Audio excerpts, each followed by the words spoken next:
Faltando mais de um ano para as eleições 2026, o mundo político vai ganhar no próximo sábado mais um pré-candidato à presidência. O governador de Minas Gerais, Romeu Zema, lança seu nome pelo Partido Novo. Importante lembrar que o governador de Goiás, Ronaldo Caiado, já anunciou em abril que também é pré-candidato ao Planalto pelo União Brasil. E é exatamente com o mineiro de Araxá, 60 anos de idade, no seu segundo mandato, à frente do governo de Minas, que nós vamos conversar agora aqui no CNN Prime Time com o governador Romeu Zema. Governador, boa noite, um prazer falar com o senhor, muito obrigado pela sua presença. Governador, apesar de inelegível, cumprindo medidas cautelares e uma possível condenação no julgamento em curso agora no Supremo Tribunal Federal, o ex-presidente Bolsonaro ainda tem popularidade no campo da direita, obviamente. Mas existe uma parte da direita e também do centro que rejeita Jair Bolsonaro. Gostaria de ter um candidato que não fosse o ex-presidente. Pergunto como conquistar esse público e vou um pouco além. O que o senhor tem de diferente de Jair Bolsonaro? Mais uma vez, boa noite. Boa noite, um prazer estar aí com vocês. Bom, eu fico muito feliz e a minha opinião coincide com a do presidente Jair Bolsonaro, da direita ter diversos nomes. Isso demonstra que a direita tem sido eficiente em produzir bons gestores, principalmente governadores que têm uma boa avaliação nos seus estados. E é muito bom porque isso vai fazer com que a direita tenha um percentual de votos expressivos no primeiro turno e trabalhando junto no segundo, com toda certeza nós vamos conseguir tirar o PT. Essa é a nossa grande missão. E em Minas Gerais, que é um estado complexo, 853 municípios, do tamanho da França, a extensão territorial, nós mostramos que é possível, sim, fazer boas entregas, ter uma boa avaliação, mesmo tendo herdado um estado arruinado pelo PT, como era a situação de Minas Gerais em 2018. Com gente competente, com método de trabalho, com planejamento, com transparência, sem perseguição política e fazendo entregas. Então, eu acho que isso, de certa maneira, coincide com aquilo que o Brasil precisa nesse momento. Eu tenho aqui gente da oposição me criticando o tempo todo. Mas se eu fosse persegui-los, eu tenho certeza que eu não estaria fazendo boas entregas. E me parece que é o que está acontecendo no Brasil hoje. Nós temos um governo revanchista, cuja missão hoje é perseguir a oposição. Isso está claríssimo. E um governo que não consegue fazer entregas. Desculpe interromper o senhor, mas a pergunta era, o que o senhor tem de diferente de Bolsonaro? Curto e grosso. Bom, eu sou de direita, acho que nós temos muito em comum. Acho que o Bolsonaro tem todo o mérito de ter unido, de ter criado a direita no Brasil. Agora ele tem uma experiência ótima como parlamentar, longa, e eu tenho uma experiência longa como gestor. Eu administrei um negócio por 30 anos, estou muito acostumado a montar times, como o meu secretariado aqui em Minas Gerais. A próxima pergunta vem da nossa analista de política lá em Brasília, Jussara Soares. Jussara, por favor. Boa noite, governador. Obrigada pela entrevista. Governador, o senhor disse que, se eleito presidente, dará o indulto ao ex-presidente Jair Bolsonaro. Eu, a partir disso, queria saber como o senhor pretende lidar com o Supremo Tribunal Federal, tendo participado de atos em que ministros do Supremo Tribunal Federal foram atacados, desrespeitados. Como o senhor prevê essa relação, se o senhor foi eleito presidente? Bom, primeiro, boa noite, Jussara. Jussara, eu não participei de nenhum ato. Eu assisti tudo à distância aqui de Minas Gerais. Como gestor, eu sou muito mais focado em colocar a mão na massa do que a entrar em debates. Mas essa missão, na minha opinião, vai caber ao Senado. Nós, com toda certeza, vamos ter uma renovação expressiva do Senado ano que vem. Cada estado estará elegendo 2 senadores e nós estamos observando, e me parece que a imprensa já sinaliza isso, né? Editoriais no Estadão, no Globo, deixaram claro que está havendo, sim, um excesso de perseguição, uma situação absurda por parte do Supremo. Espero que eles revejam antes que algo mais drástico seja necessário para barrar toda essa aberração que está acontecendo. Mas o senhor confirma que, se eleito, dará indulto a Jair Bolsonaro? Sim, com certeza. Yuri Pita, apresentador do CNN 360, tem a próxima pergunta.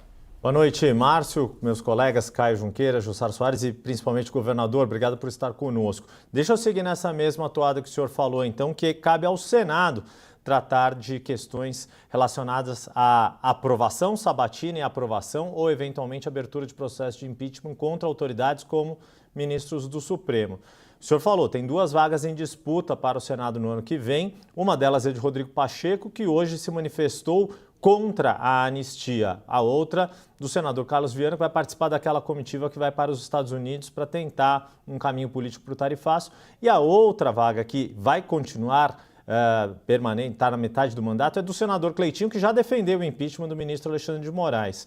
Na sua chapa presidencial, no seu palanque, o senhor vai dar apoio a candidatos ao Senado que defendam o impeachment de ministros do Supremo? Com toda certeza, caso essa situação perdure, porque é um absurdo você proibir um pai de falar com o filho. É um absurdo você falar que alguém não pode dar entrevistas. Isso me parece que é quase que surreal.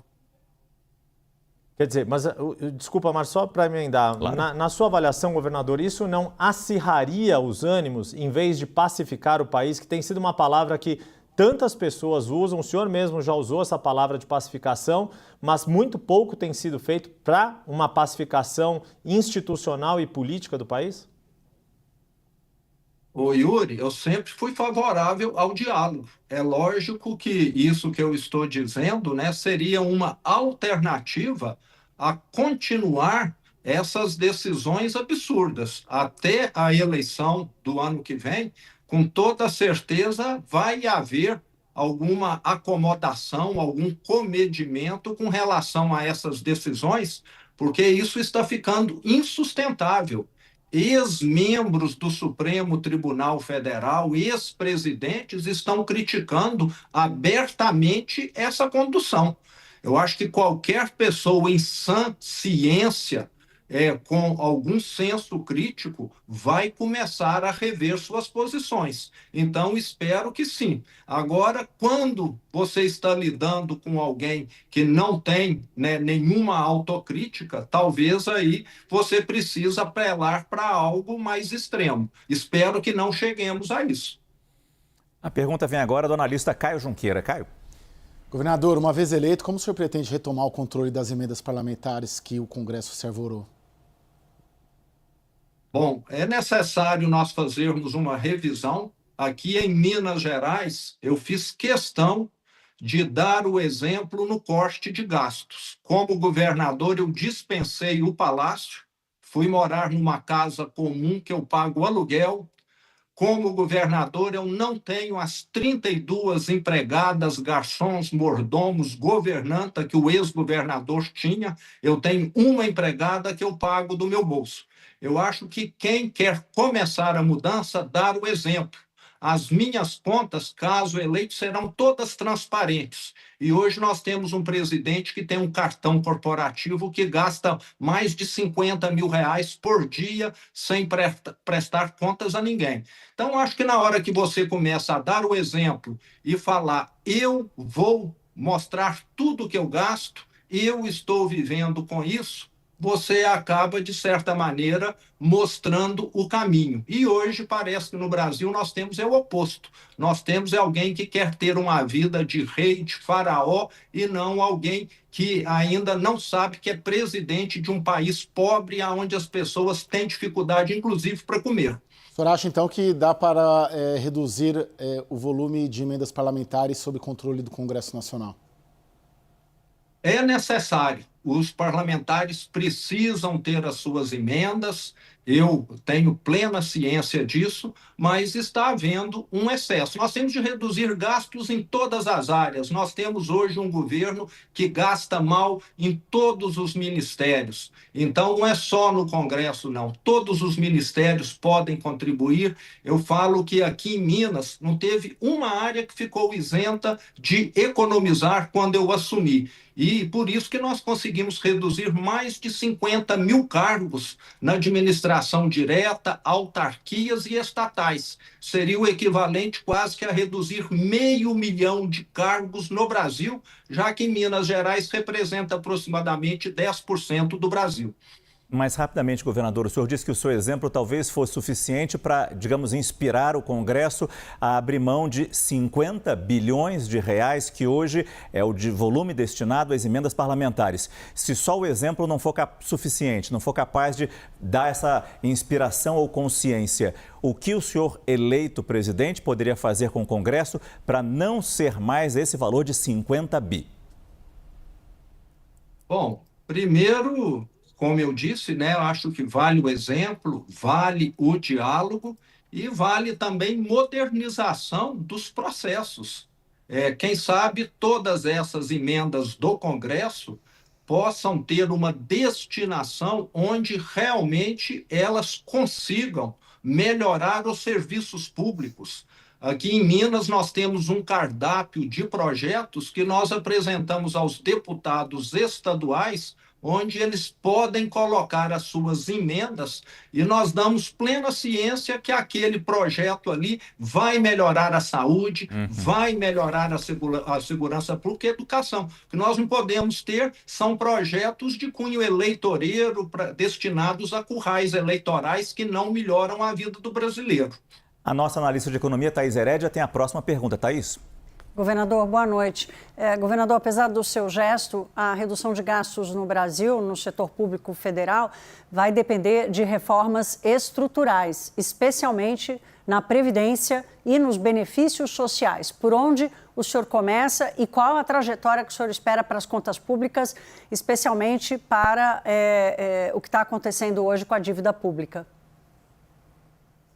Thaís, primeiro, boa noite. Você já adiantou a minha resposta. É necessário, Thaís, uma redução em todas as áreas. Nós vamos precisar de uma reforma da Previdência 2, já que a última tem se mostrado insuficiente, a expectativa do brasileiro voltou a aumentar e nós necessitamos disso. Nós vamos precisar fazer um pente fino nos programas sociais. Muita gente que não precisa, que não deveria, recebe. Fazer um pente fino nas aposentadorias. Aqui em Minas, nós conduzimos isso e tivemos uma economia significativa. E na própria estrutura do Estado, o Brasil hoje é o país que mais tem ministérios, 39. Minas Gerais é o estado que menos tem secretarias no Brasil, 14. Então, eu falo que o exemplo tem de vir de todos os lados. É uma mudança de mentalidade, de cultura. Até hoje, depois de quase 7 anos como governador, nós ainda temos feito esse trabalho aqui de melhorar a eficiência do Estado, de reduzir custos. E você tem um manancial de oportunidades nas revisões dos contratos. Aqui em Minas Gerais, nós fizemos contratos novos com praticamente alguns com 90% de redução no valor. Governador, só para continuar nessa toada, eu queria entender, o senhor vai, por exemplo, lutar contra supersalários, vai mexer na aposentadoria dos militares, que são 2 medidas que o governo Lula tentou fazer e o Congresso não topou. Eu sou totalmente contrário aos supersalários. Nós não podemos ter uma diferença tão grande entre aquele que ganha um salário mínimo e o supersalário. O Brasil é um país pobre. Se alguém quer ter um supersalário, eu sou da opinião que vá empreender, monte um negócio, fique bilionário, parabéns. Agora, nós não podemos ter carreiras no setor público para criar milionários. E parece que algumas pessoas aqui no Brasil estão enxergando o setor público com a finalidade de enriquecimento. Totalmente errado. E o caso dos militares precisa ser estudado com critério, porque são pessoas que estão colocando as suas vidas em risco, mas nós temos de lembrar também que a expectativa de vida aumenta e, consequentemente, o tempo de contribuição precisa aumentar. A gente tem mais uma pergunta da nossa analista de política lá em Brasília, Jussara Soares. Governador, queria falar com o senhor sobre o tarifaço de Trump. No seu estado, em Minas Gerais, setores como café, mineração, siderurgia terão perdas importantes. O senhor concorda com a atuação do deputado federal Eduardo Bolsonaro nessa articulação com a Casa Branca para impor sanções econômicas ao Brasil? Bom, primeiro vamos contar a história toda, né? Na minha opinião, o problema começou com o presidente Lula criticando, se aproximando de ditadores contra Estados Unidos, e me parece que o presidente Trump viu aí uma oportunidade, né, de retaliar o Brasil. Não concordo com essa atitude do presidente Trump. Ele deveria ter retaliado o governo brasileiro, não os brasileiros que trabalham, que exportam produtos para os Estados Unidos. E o filho do presidente, de certa maneira, criou, né, um embaraço, e nós estamos vendo o setor produtivo do Brasil sendo muito afetado por toda essa medida. Aqui em Minas, como você disse, nós temos atividades muito importantes que dão empregos a milhares de pessoas que dependem dessa exportação. Estamos aqui já fazendo um trabalho, terei uma reunião com todos esses empresários, com esses líderes de atividades que foram afetadas na próxima semana, para nós estarmos apresentando já algumas propostas do governo de Minas no sentido de crédito suplementar, de mais prazo para recolhimento de impostos, de procurarmos mercados alternativos caso realmente essa retaliação venha a prosperar. Espero que haja uma negociação nos próximos dias e a situação seja revertida. Yuri Pita. Governador, Desculpa, rapidamente. Jussara, desculpa. Então, o senhor não concorda com a atuação de Eduardo Bolsonaro? Ele cria um embaraço, é isso que o senhor diz? Eu disse que ele pode ter até tentado ajudar o Brasil, ter feito uma ação nesse sentido, mas o resultado foi um tarifaço que está prejudicando e pode vir a prejudicar milhões de brasileiros. Desculpa, Jussara, eu quase te cortei. Yuri Pita. Deixa eu seguir nessa toada, então, governador, que a Jussara nos coloca, a questão do tarifaço. Hoje, mais cedo, aqui na CNN, o governador Ronaldo Caiado sugeriu que os governadores se reunissem por meio da coordenação do governador Ibanez Rocha, que é o coordenador do Fórum de Governadores. O senhor acredita que os governadores poderiam ter esta reunião e fazer algo que o governo brasileiro não consegue fazer? Ou era possível que o presidente, com os governadores, aí sim, fazendo uma aliança federativa, teriam mais força para esta negociação, inclusive com o setor privado participando dessa negociação? As relações diplomáticas, Yuri, são responsabilidade da União, do governo federal, e o Brasil tem tido uma ação, do meu ponto de vista, desastrosa. Um país que tem se aproximado de ditadores, de países autoritários e se distanciado de democracias. E estamos aí vivendo agora a consequência. Se os governadores puderem somar, contribuir, nós estamos à disposição. Eu vi aqui no grupo hoje do WhatsApp dos governadores essa proposta e já disse que estou de acordo. Posso mais uma, Márcio? Claro, Dá tempo? claro. Governador, eu quero voltar para a história das contas públicas. Minas Gerais foi um dos estados que liderou o processo de aprovação de uma nova revisão do pagamento da dívida dos estados à União, ao governo federal, prejudicando novamente as contas do governo federal. Foram anos em que esses acordos foram sendo renegociados, sempre por uma situação pior para a viúva e melhor para os estados. Hoje o senhor está sentado num dos estados que tem a pior situação fiscal, a maior dívida e ficou anos sem pagar a dívida para o governo federal com decisões da Justiça. Quando o senhor senta do outro lado, é que o senhor vê o tamanho do problema. Como é que o senhor vai resolver e equilibrar isso? Thaís, esse problema é da década de 90, quando diversos bancos estaduais, aqui em Minas foi o Benge, a Minas Caixa, o Banco de Crédito Real de Minas Gerais, que foram liquidados, originaram uma dívida. E nesses 30 anos, Thaís, a União, em muitos anos, cobrou uma taxa de juros exorbitante. Eu falo que no início é igual um financiamento imobiliário. Você começa comprometendo 10% do seu salário hoje e daqui a 20 anos está comprometendo 60%. Minas e outros estados endividados já pagaram um valor absurdo de serviço dessa dívida e ela está aí hoje, no caso de Minas, no valor de 165 bilhões de reais. Nós vamos ter uma eleição para novo governador daqui a 1 ano e meio. Pode vir o melhor governador do mundo, um prêmio Nobel para administrar Minas Gerais, ele não consegue pagar o serviço da dívida se não houver essa mudança para o Propag.